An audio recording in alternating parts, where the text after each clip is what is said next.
Oh man, is it season 17 yet? Seriously? Season 16 for me was just such a busy time.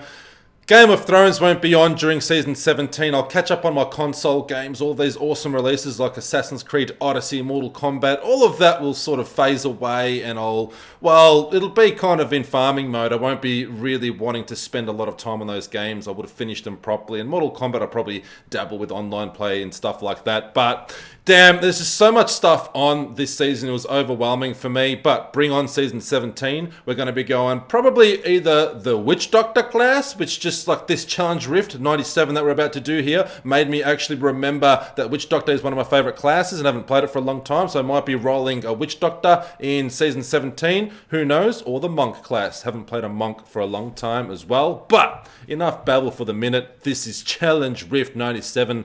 Let's have a look what we're dealing with this Witch Doctor. Clicking on the Soul Mirror will give you all the details. So you can see that it's a Legacy of Nightmares ring set. So if you have both of these rings equipped, while this is your only set bonus, every ancient item you have equipped increases your damage dealt by 750% for each item. So they multiply 750 for each item and reduces your damage taken by 4% for each item. So having a look here, every item is ancient. This player's done a pretty good job of making sure all the items are ancient.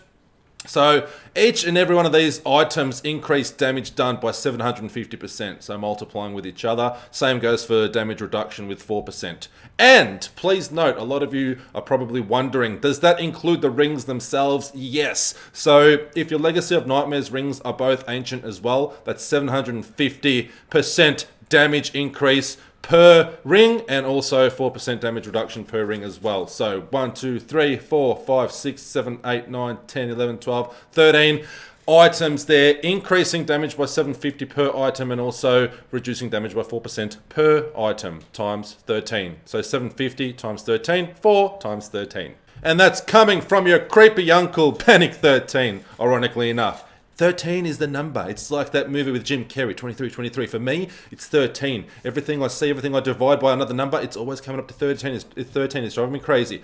Now, let's have a look. So, the items, there's no special real setup here. Like, fire bats will be doing a lot of our damage, but also looking at the skills here, we've got poison darts, which I won't be using at all, but you can use it if you're running out of your mana here, but you should be fine if you follow my guide here. Fire bats, kind of like your primary damage dealer, but as we're moving along, you want to be using your Grasp of the Dead, your Piranhas, every now and then use a Mass Confusion, but you don't really need to, and definitely Wall of Death. So really, what you need to, the 4 skills really that you can actually pass this whole Challenge Rift no problem with, Wall of Death, just use that and then also use your followed by your fire bats. When that's down, cast some piranhas. That'll also CC, do a bit of crowd control for you and you can cast off your fire bats. And then Grasp of the Dead, bang, and cast off your fire bats if that makes sense. So they're all ground attacks. So watch this. I'll be casting our piranhas here. That groups up enemies and then just fire bats. That'll kill everything. The damage is so big that even like with the area damage effects, it'll probably kill your enemies anyway, like you see there. So Wall of Death, same sort of thing. Use that, fire bats, and then Grasp of the Dead, same kind of thing. Does damage on the ground. I wouldn't use them all at once, just wait for your cooldown. So as you're moving, use your Wall of Death, fire bats, kill that group, bang, next group, piranhas, kill them, and then bang, Grasp of the Dead, next group, kill them, and then your Wall of Death will be up again so you can cast it again. So pretty much all these 3 skills will be up as you sort of rotate through them, like so, followed by fire bats. And that's pretty much what you need to know. If for some reason they're all down, you've spammed them all, then you can use your Mass Confusion. But really, you're not going to need to, and mana isn't really going to run out if you just use your fire bats sparingly. And enemies die so damn quick that you're not going to run out of mana. It's just going to be pretty much damn near impossible. Mostly because we have this item in Kanai's Cube there, the Staff of Chiropetra. So fire bats attacks 100% faster, costs 75% less mana, and has its damage increased by 150%. So you can pretty much sit on it all day long, and your mana is hardly going to deplete there, as you can see. It doesn't deplete pretty much at all. So fire bats isn't going to be an issue, and that's why we don't really need poison darts, because it's kind of just like a resource generator, which we're not going to really need. Alright, let's go on in, do this together. I love you all. Thank you all for tuning in. Alright, we're in, and this challenge rift is so easy, I'm basically just going to wing it.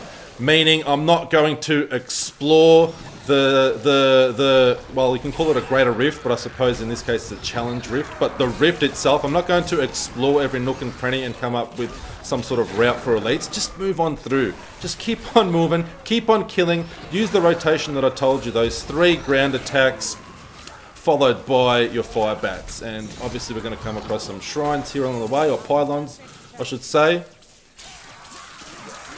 And this pylon here, the conduit pylon, obviously we want the more enemies, the better. The more density we can get, the better, because we'll just, you know, auto-kill everything as we keep moving across the challenge rift.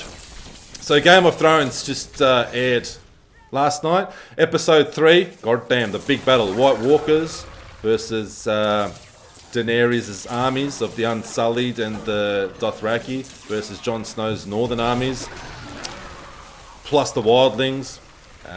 I'm going to do a video hopefully later on tonight to talk about that, but I wanted to definitely do this video first today, and then I have to go to work, so I'm not going to be able to do the Game of Thrones one straight away after because of work, god damn it. But I do want to talk about Game of Thrones so damn much, so, but I know that most of my viewers here are mostly here for the Diablo 3 content, so that gets priority, you know, because I care about you all so much. But I will be talking about Game of Thrones. What an epic episode. Almost an hour and a half. Probably will watch it again before I talk about it as well.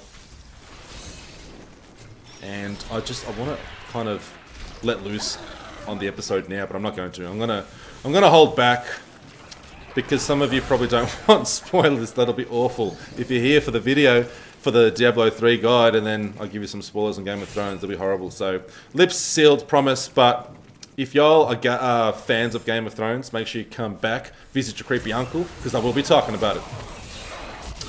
And hopefully get some Mortal Kombat gameplay as well. Like, I bought this $500 collector's edition. If you haven't seen my unboxing of that, I'll link it probably at the end of this video, so you can just click on it and check it out. Amazing game, but I'm just got no time, god damn it.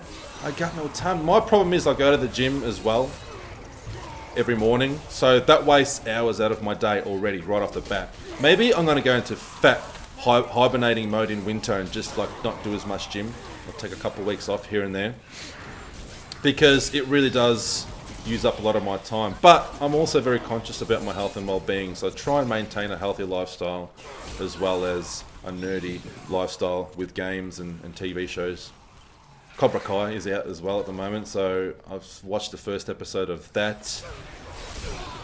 There's so much, it's overwhelming. Have a look at Netflix and Stan. You can just like, there's just too much to watch. You couldn't watch it. If you live a normal life and you have a job, you can't do it. If you have a family, I don't even have a young family right now, no kids or anything like that, and I still struggle with time. Come on, Rift Guardian, pop please. I have a feeling we're going to have to do a loop here and we're not going to get him. Oh, maybe, we got an elite pack here. Come on, give me those orbs, baby. Nah, we're gonna fall short. Anything up here? Nah. Damn it. It would have been good if the Rift Guardian popped right there. It would have been an awesome time. But that's okay. We're gonna get our materials anyway. We're nearly there. We're just gonna have to go to the next floor, which will be down here. And unfortunately, there's no Spirit Walk and no movement speed increases. Would have definitely helped us achieve a good time, but then again, it's not too bad anyway. Like, we've passed it easily, plenty of time to spare. Use all your cooldowns here for the Rift Guardian, pop them all, and then fire bat his butt down into oblivion like so. That is Challenge Rift 97, ladies and gentlemen. Thank you all for tuning in. I definitely wanted to prioritize this video before I talk about Game of Thrones and also upload more Mortal Kombat story mode stuff. Y'all are here, most of you are here to see Diablo 3 stuff, so that's why I definitely prioritize that for everybody, because I care about you all, love you all so much. Thank you for tuning in. If you've come across me by accident and you haven't subscribed, subscribing here is optional. You don't have to do it, no pressure, but I'll definitely appreciate it, and it'll motivate me to do more videos in the near future. And most importantly, everybody, stay creepy.